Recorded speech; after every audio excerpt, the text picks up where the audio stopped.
Hello, all of my crafty friends. I am here again with you guys to bring a pull tab interactive card today using some of our Tonic Studios card stamps. So here's one that I made initially. This is using some Stampin' Bellas. So that is pretty much that pull tab, and I'm going to bring in the Celebrate Success and the Celebrate Sentiments stamp sets from Tonic to create this card that we will do today. So the first thing that I'm going to do is I'm going to bring in my Misty and some Gina K amalgam ink. I'm going to first start out by laying out some of the images, some of the little critters that I want to use from this stamp set. And one of the things that I really love about this stamp set is that it has clothing for you to dress up each one of your animals however you want, making them boys or girls, changing up their outfits. I just thought that this was really cool to create a scene. So the first thing that I'm doing is I'm going to bring out the clothing that I am going to put each of them in. I'm going to take all of my little critters off, and I'm going to go ahead and stamp their clothing first, because I will end up having to mask this off in order to make it appear as if the animals are actually wearing the clothing. So you're going to see that I'm going to stamp this on some Nina 80-pound Solar White Classic Crest cardstock, because I'm going to be doing some Copic coloring. And then once I get done with this, I am going to bring in some of my Simon Says stamp masking paper to make masks for each of these images. Now, I am stamping this quite a few times because this is my first time using this stamp set, and I just wanted to make sure that I got really good images, impressions for these images. So here you can see that I have brought in the Simon Says stamp masking paper, and I'm going to mask off each of the outfits for my critters. Once I have stamped out each of these, and of course they don't need to be perfect, I will fussy cut all of those, and I'm going to fussy cut right on the black line. That is going to make sure that I don't have kind of that halo effect around my images. So I'm going to take that, and I am going to take my scissors and I'm going to cut those out. Now that I have each of those cut out, I am going to do my very best to line these up, and once I get them lined up, I can then put my critters down so that I can then stamp them on. So now I'm going ahead and I'm putting my paper back into the Misty, and now I am taking my time to try to line up each of my critters without getting my head in the way of the camera. Now my deer, I believe it was, I did have to stamp that one again because I just didn't like how it came out the first time. I mean, it was okay, but I knew that I could get it lined up a little bit better. So I do end up stamping that one out again and doing the masking process again. So here we are, I'm stamping the critters down now, and remember that I'm stamping these over the mask. And one of the things that you want to remember when you are doing masking is that you want to show whatever you're masking is going to be the image that is going to be closest to you. And so since the clothing would have been over the body, the clothing gets stamped down first and then the body or the whole critter. So here we are. I'm going to start some of my coloring, and I'm bringing in some different color combinations. I'm trying not to use too many different colors, but once I get to coloring, sometimes I do find myself having too much fun, and I just bring out all sorts of colors because I'm really trying to practice my Copic coloring, and I love it a lot. As you can see, I do typically take off both ends of my marker caps just because most of my markers are pretty full because they are fairly new. I think I finished off my Copic collection for my birthday this year, so a lot of my markers are fairly new. So if you pay close attention to your markers, sometimes you'll see that they start to get shiny at the tip, which is telling you that it's about to blob out on you. Ask me how I know. Yeah, I've done that a couple of times. And so now I just make it a habit to just color with both ends off until I get to a point where some of the ink is, a little bit lower in them.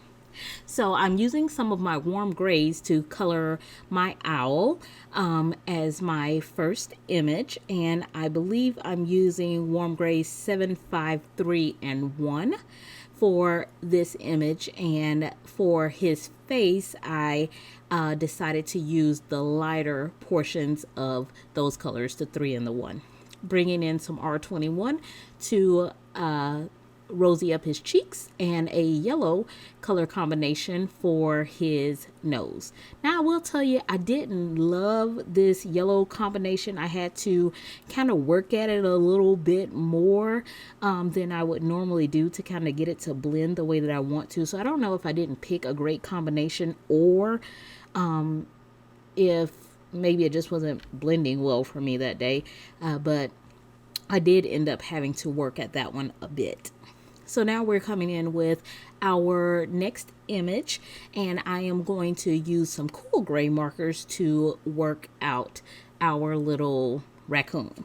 I wish I had masked off a hair bow for her. That was something that I thought about later, and I did not do that. So, hindsight is 2020, and I kind of toyed around with the idea of adding a bow to her hair afterwards and just having it as an extra piece versus being one layer. But ultimately I didn't. I thought the card came out fairly nice without that added piece. I'm really, really loving and cannot wait to create some additional cards with this little set. I don't typically do a lot of critters, but I would say that these images were really fun, and I've just been able to think of tons of different things that I could do with this set. So my next challenge for myself will be to create a 1-layer card, because I don't do a lot of 1-layer cards and I don't do a lot of drawing.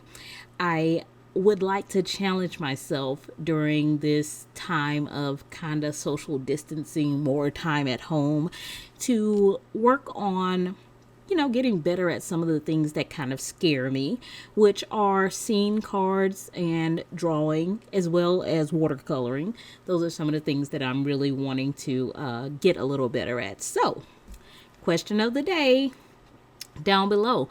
With the time of social distancing and having a lot more time at home, what is something that you want to work on? What are you challenging yourself to do, particularly in crafting, but even in other places of your life? If there's something else that you are working on, challenging yourself to make this time a little bit better, to find the silver lining, tell me what that is. Drop me a line below. I absolutely love interacting with you guys. I have to tell you that I am so grateful and so blessed with all the interactions that I've been able to have with you guys. I really, really look forward to all of your comments and all of your feedback.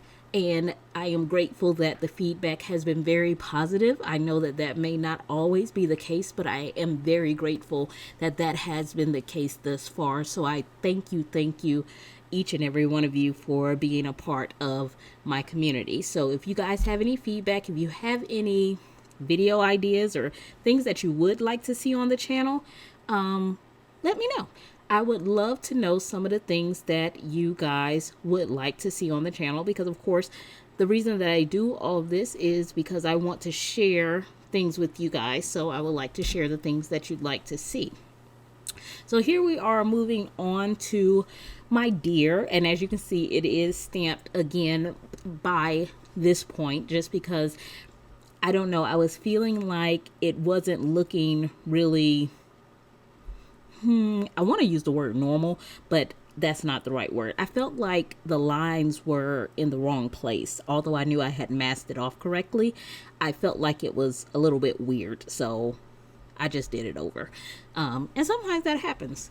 So now we are at our little fox, and I am using some earth tones to complete the little fox. Now, one of the things that I did try to do was to keep all of the colors of their outfits coordinated, because I noticed that I used some different color combinations for their skin tones. although I was using some browns and some grays, there were different browns and grays. And here you can see I wasn't getting the best blend that I wanted with the fox, so I did the tip to tip method, and that seemed to help those edges blend out a little bit better for me than what they were doing initially. So now we are going to move on to doing some of the coloring of their outfits. And I decided to go with some red, greens, and some blues for their color combinations. I thought that that would look really cute, and it really reminded me of, you know, school days. And because I was going to use green and blue in the globe, I decided that it would be a good idea to kind of bring that color throughout the remainder of the card. So we're going to go through and color up some of these. And like I said, again, I really enjoyed coloring up these images and doing something a little bit different. I gravitate a lot toward flowers. So it was nice to do something a little bit different. So this green color combination, again, initially I was a little bit leery about it because I felt like there was a huge gap between my light and my dark, and I was concerned about how it would blend out. But in the end, I thought that it came out pretty well. So I was happy with it. This is quickly becoming one of my favorite red combinations, the 59, the 39 combination, along with the 37, and I think I used the 24. Nope, I used the 35. So that is my green and red combination, and then we will also incorporate some blue into the images just to bring in a third color. I don't know why. That rule of odds, I think, is really stuck in my head because now I have to do things in color combinations of threes. So I'm wondering how things are for you guys wherever you are. I am in northern New York, and believe it or not, today we actually got a little bit of snow. It's been a weird type of winter here for us this year. We haven't received nearly as much snow as we typically would. So to say that we are getting really close to our spring, or is today the first day of spring? Maybe today's the first day of spring. I need to look that up. It's probably good information to know. At any rate, to get that close to spring and then to still have snow is still an anomaly to me, although I know that it's not abnormal here, seeing as how the last day that we received snow last year was April 27th, and I remember because it was one of my children's birthday. So, you know, I have to be prepared for the inevitable, always thinking or preparing for something different all the time, especially with the weather here. However, the summers are amazing. It is never too hot, so I do enjoy that part of it. So we are just finishing up some of our images, and I think that we're going to go ahead and skip through some of this because I've shown you just about every color combination that I have used in the card. So now we're going to bring out our card pieces, and again, remember, if you are a part of my YouTube community, my Facebook community, then this file will be provided. So I'm going to bring out some Distress Oxides, and I am going to use one of my Hero Art stencils to create kind of a wood grain background. And this piece is about 2 1/4 by 5 1/4. And this piece is going to serve as kind of my grounding piece. Now, I did use 2 pieces for each of these portions of the card simply because I knew that there will be a lot of movement with this card, so I wanted to ensure that it was very sturdy.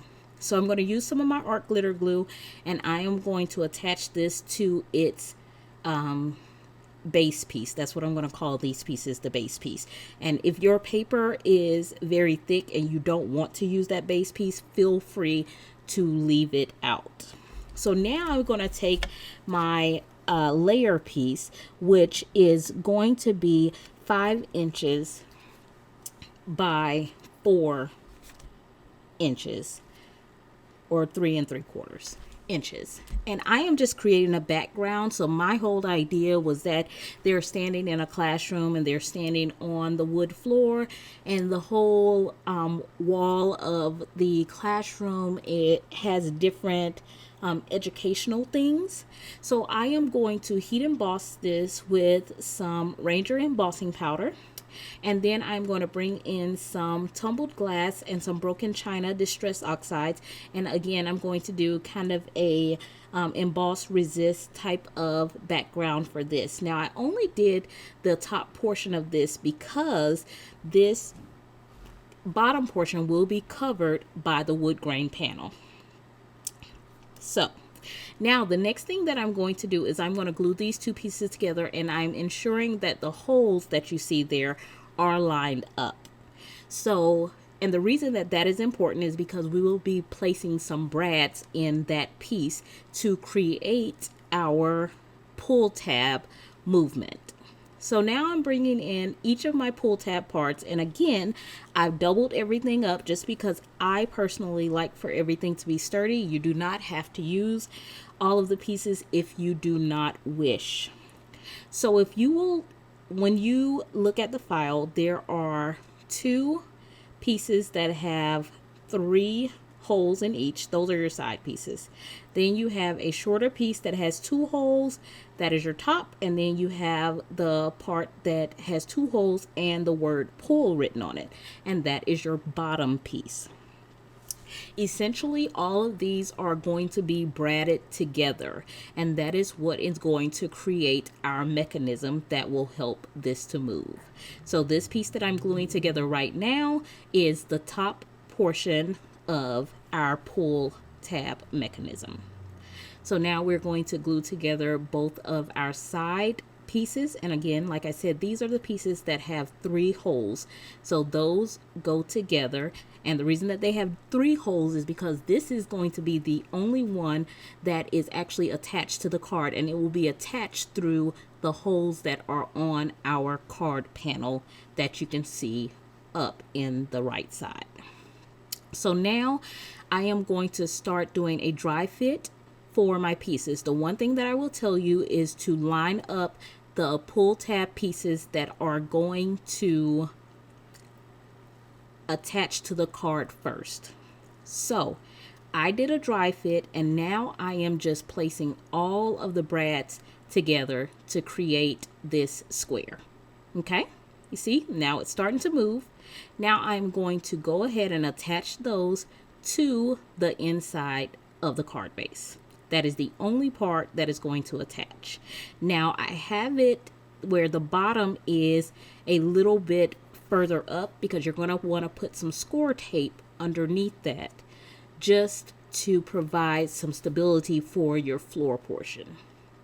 So what is going to happen is I am going to try to do some placement. I'm going to see how I want each of my images to be, where I want them to kind of line up at before I start taping, gluing, foam taping anything down. I'm going to bring in some of my Darice thin foam strips, and what I'm going to do is first I'm going to put a line of foam tape under the bottom. Now none of this is going to touch the pull tab pieces. They're going to be slightly away from them. The second thing that I'm going to do is I'm going to create kind of a stop.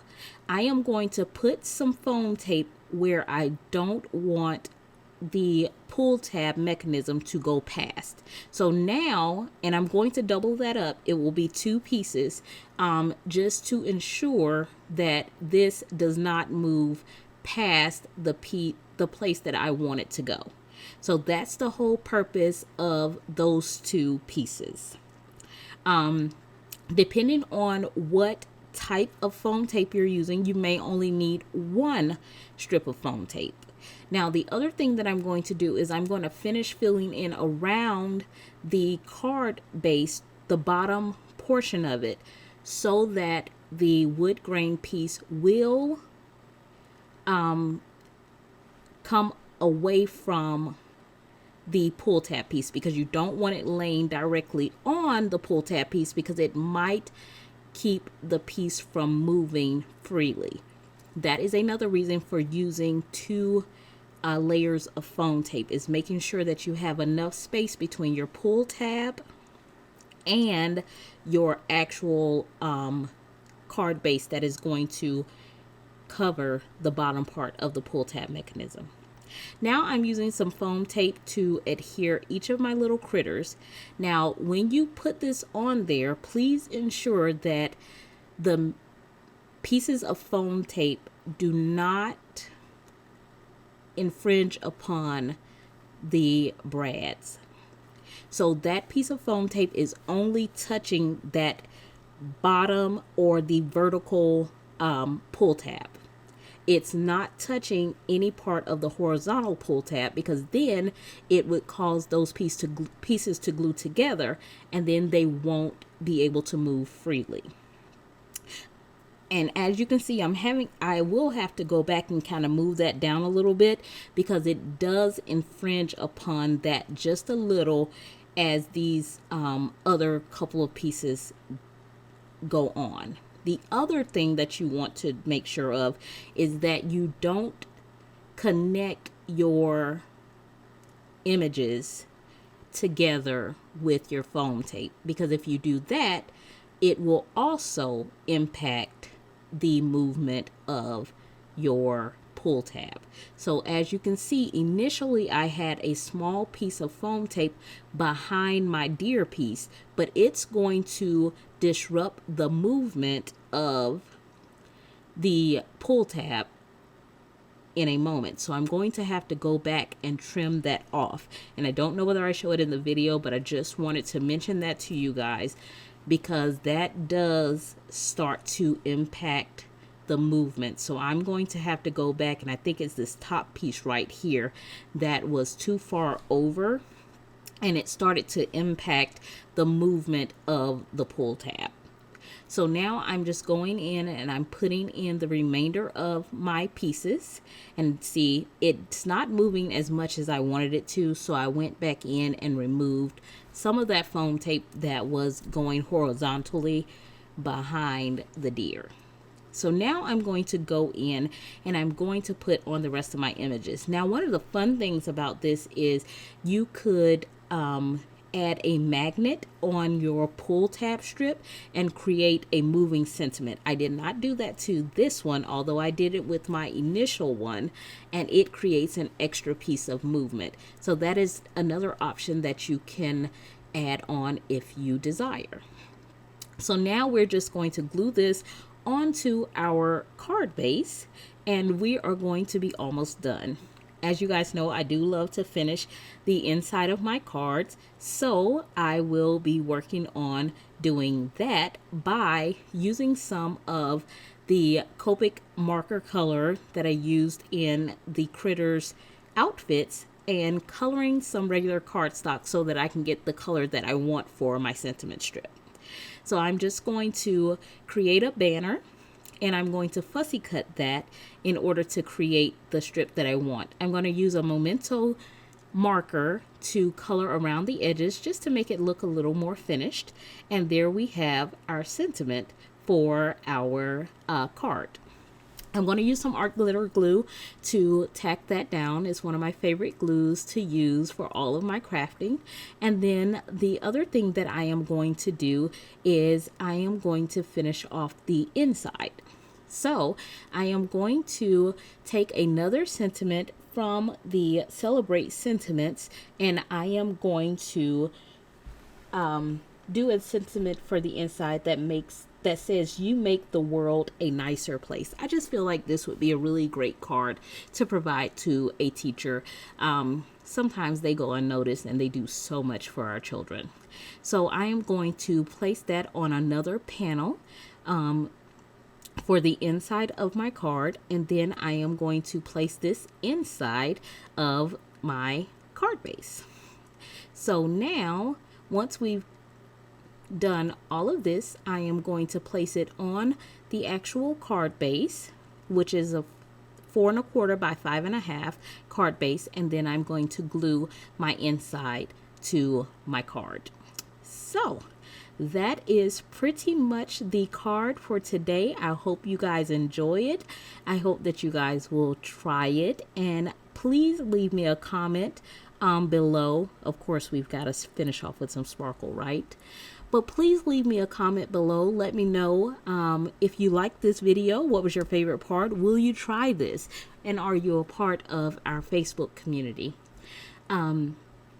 I hope that if you do try this, that you guys will tag me on whatever social media that you guys use, so that I can see what you guys are making, because I really, really love to see what you all are doing. So there we go, guys. This is our card for today. I hope that you have enjoyed. I really appreciate you guys stopping by and spending a little bit of time with me, and enjoy the rest of your day, week, your time in social distancing, and all of that other good stuff. All right, guys, have a great day. Bye-bye.